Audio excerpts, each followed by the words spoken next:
4 times 2 gives us 8.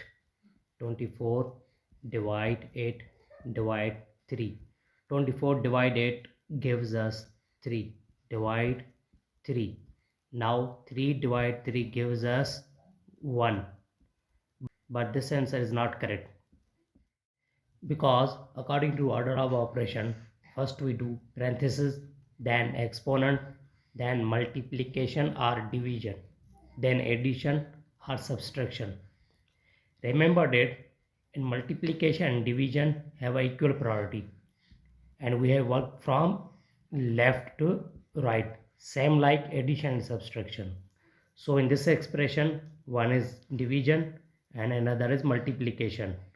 Two symbols are division and one is multiplication. So first we solve division, then multiplication, because have equal priority left to right.